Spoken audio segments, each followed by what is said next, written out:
able to switch on in your account settings. You're able to switch on the ability to allow anybody to direct message you without having to follow them, which I saw that earlier and I thought, wow, that's amazing. So you can, if you just go into your profile, go into your settings, account settings, then you will see the option to switch on, allow anybody to DM me, which again is great for organisations and businesses, because you don't need to do that whole thing that means you have to follow them in order to get them to message you, and you know, the embarrassing circumstances that have happened previously that I've seen, where you've gone, please can you DM me your details and we'll get in touch with you, and then they don't. The customer comes back and says, oh, you haven't followed me. Always a bit awkward. So that was a really cool feature. Definitely recommend that if you're a business using Twitter as a communications tool with your customers. Do that. And also lastly with Twitter, they've just started introducing hashtag triggered emojis. Might have seen this during the Olympics, and if you're into the American football, there's loads of hashtags with little emoji symbols for each of the different football teams. And if you are a Great British Bake Off fanatic, as somebody might be here maybe, you will see that hashtag GBBO now has a cake symbol at the end. So that's just a little fun fact for you. How you get those set up potentially for your own use, I'm not entirely sure yet, but I'm going to find out. I'm at the moment, my common sense prevails that it's probably people in Twitter that decide what actually is going to be starting to trend and recognises those upcoming trends, and then we'll create those emoji based hashtags to go along with. Okay, cool. Right, that's Twitter. Facebook, FaceEB, and remember, if you've got any questions, write them along in the comments box. If you like what you hear, see, invite people in to join you on this live stream. That would mean the world to me. And use some of the reaction buttons. Give me some likes and some hearts. That'd be fab. Cool. So Facebook, big changes. One is it announced at the end of August, beginning of September, that it's just releasing a new app called LifeStage, which is a video only social network. That's gonna be huge, I think, and it's only for under 21-year-olds. So it recognises all this trending and cool stuff around Snapchat and video and Instagram stories, and it so desperately needs that demographic back that are under 21-year-olds, and this is its answer to it. Let's see where it goes. Have a look. Let me know what you think if you do. Another big cool thing happening with Facebook is it's going to be introducing dual live streaming in the next few months, I would say.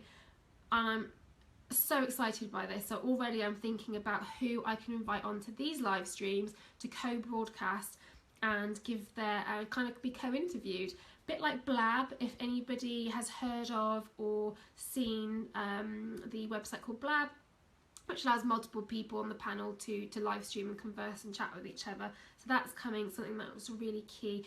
Again, if you haven't started playing with video, hi Helen, if you haven't started playing with video, then do, and let me know how you get on. If you've got any questions or thoughts around how you could use video, then Blab's good, is it, Rach? Cool, I haven't actually used it yet, but I follow a lot of other organisations who do something similar to this. They kind of round up each week and they use Blab. But so having that function over in Facebook is going to be pretty cool. Two other things. One thing about advertising on Facebook that's changed. New adverts are coming in for bricks and mortar based businesses. So if you're a bricks and mortar based but you have multiple shops, then it's got a new feature with its advertisement capabilities that allows you to pinpoint adverts based on users' whereabouts. So you can have one Facebook page, let's say for boots. Other brands are available, and there's loads of stores around the whole country. They can set up adverts now where based on where you are, the very last part of the advert when it's in a carousel will direct you to your nearest store. So that's pretty instrumental change, and I think if you're a particularly medium based business, bricks and mortar in the local area, then that's a really cool way to get most of your money out of Facebook ads there, and actually direct people to your storefront as well. It's also introducing the ability to take payments in the mobile messenger, in the messenger itself. So it's really moving away from messengers being a part of Facebook and being its own entity, and it's going to start pushing advertisements into messenger as well. And of course, last month it introduced the ability to connect with people on messenger that you're not even friends with yet. So it's really pushing this now as a tool for you as businesses to communicate as a proper customer service channel, rather than just something privately with friends. And lastly, it's also added instant video into Messenger, so that's really good. Go back to that customer service element. If you needed to show somebody what you're seeing, what you're doing, how you're working with something, in order for them to help you in a much more kind of cohesive way, then you can be able to start sending videos in Messenger to those businesses. So really, really cool developments there. And lastly, Facebook announced literally this week, a couple of days ago, or today, 27th. Anyway, Facebook at Work is launching for everybody in the next few weeks.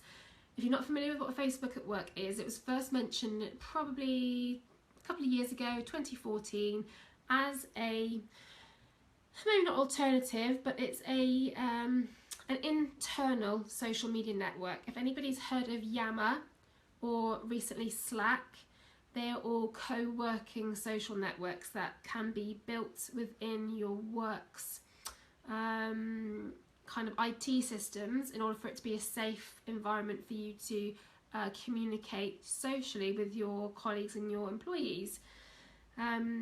Which is why that's important, is because businesses are getting to the point that they recognise years ago that they need to be a much more socially inclusive and evolving business. If you've got 4,000, 5,000 or 400 employees who are based across multiple locations, there are better ways for you to have better better ways for you to get greater employee engagement than just through email communications. Or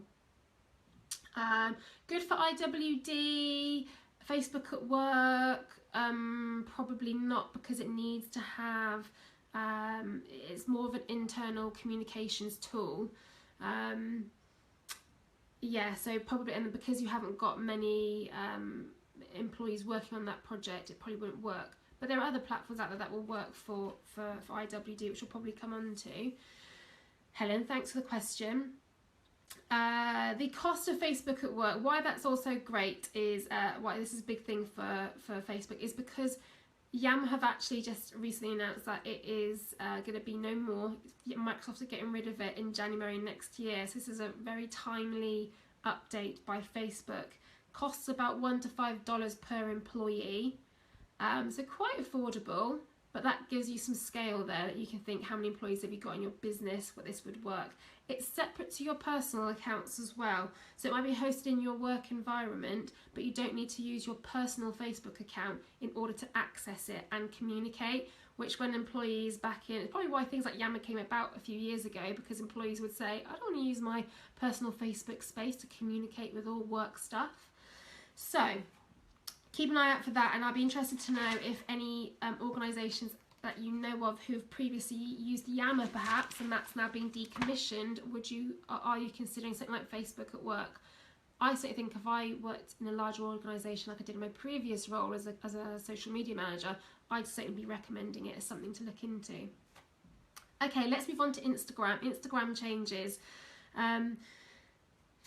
Couple of small things really. It's retiring the photo map of where your photos are taken, because it just wasn't really used. However, you can still tag locations within your photos, so that's pretty cool. That's still good. So you can now save drafts on Instagram, so that's quite key. Obviously there's not many platforms that you can use to schedule content to go out immediately on Instagram. So this is quite a good way for you to start something, and if you're not feeling like it's getting in the direction that you want it to, or you're struggling with content, rather than getting rid or posting something you're not 100% comfortable with, you can now save it as a draft feature, rethink, come back to it. So that's great, particularly for people who are new to these platforms, who don't perhaps feel comfortable with what do I do on Instagram, or how do I craft the best post. You can now pinch to zoom on Instagram as well, which was a much desired feature for many users.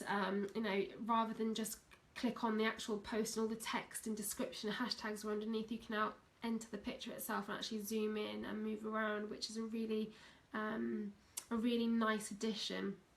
Hi Lizzie, thanks for joining us. So what else is new there as well? It's now stories, so Instagram stories, and I touched on this in my last update, but Instagram stories rip off Snapchat, yeah.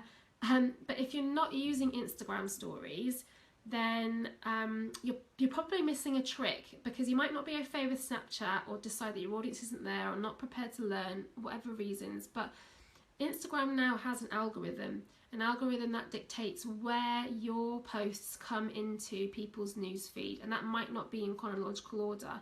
So actually, if you're only posting once a day, which is quite a slow moving platform, Instagram, I would say, you might miss people's attention and you might not get seen. Instagram stories, however, which sit at the very top of your newsfeed, are updated based on time. So the most recent update to that story sits at the very top. So it's a really great way for you to stay in the attention of your fans and followers without over posting content onto your normal feed. Remember, it only lasts 24 hours though, so the idea there is for it not to be you know, it's more casual content that you're posting to Instagram stories.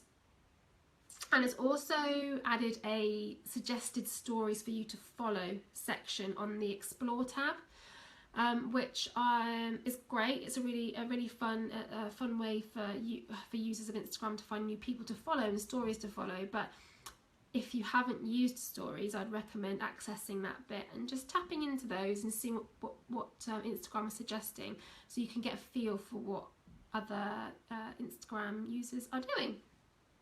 Hope that all makes sense. If not, as I said, ask some questions.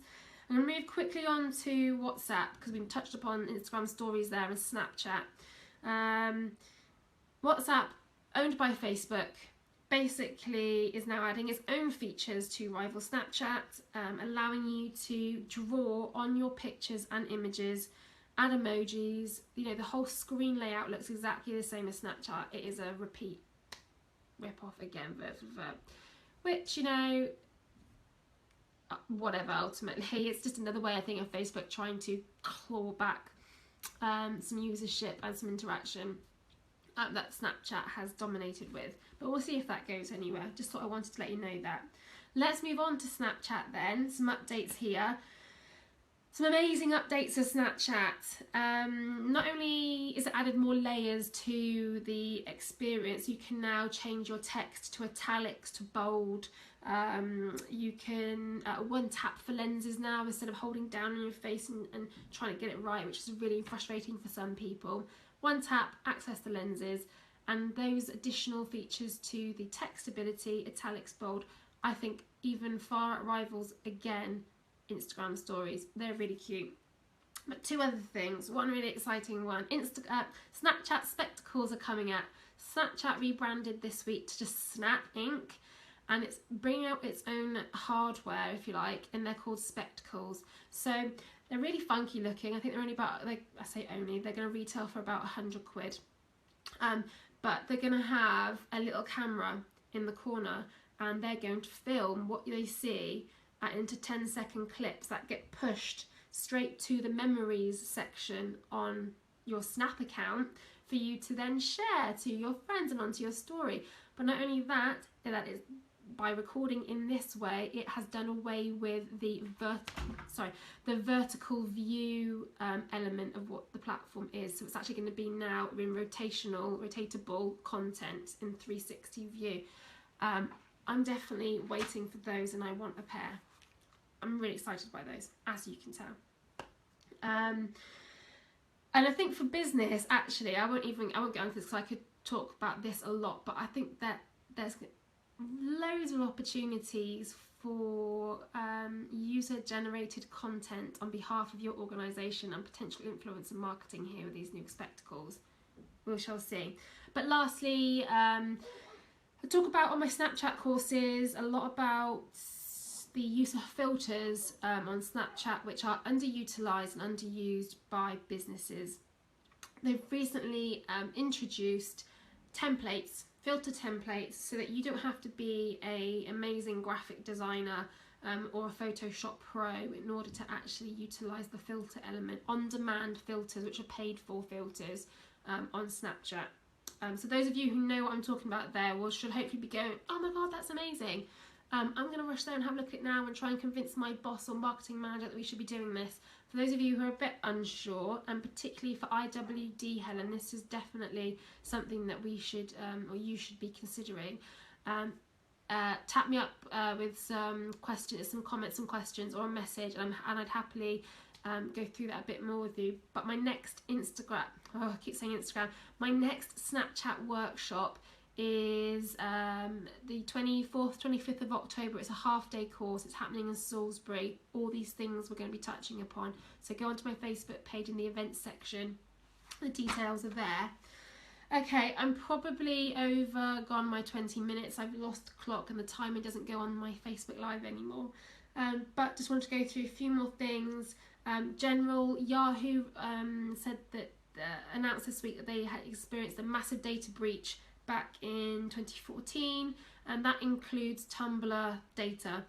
So all I would say, to cut a long story short, is change your passwords. If you have your Yahoo email account to your iPhone or other Android operated phone all the time, make sure you change your password regularly.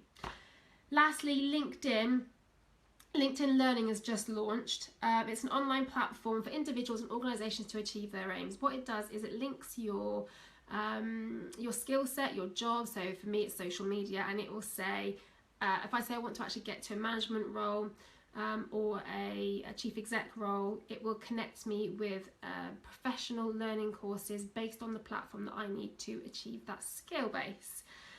They already have something called lynda.com, which they use for their premium account on LinkedIn in order to give you that learning. But so this is just tapping into and connecting actually your profile with the learning. I think that's a really good tool for HR departments that need to really tap into and start looking at. I'm sure it's probably not available on the free version, but if you're a larger organisation, it's definitely worth paying for the premium side. Okay, lastly, I've waffled that last bit, really sorry, but I'm very aware that the timing is probably cracking on.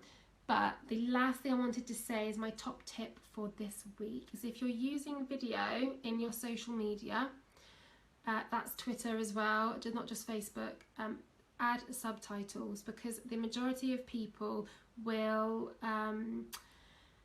be looking at your feed and start again, Natalie. The majority of people will look at your feed on their phone and it will be silent. So when you have a video going through their news feed and there's no sound and there's no subtitles, they're going to miss it and they're going to scroll past. So if you can, add subtitles where possible to all your videos. That's it. That's done. That's me finito for September's social media roundup. I really want to thank you all for coming and for tuning in. That means the world. Share this on to everybody. I do this every month. If you've got any comments, questions, pop them in below. I will share the links to everything I've referenced as much as possible. If not, you know where to find me. And thanks very much. Have an amazing day. See you later. Bye, bye, bye, bye, bye.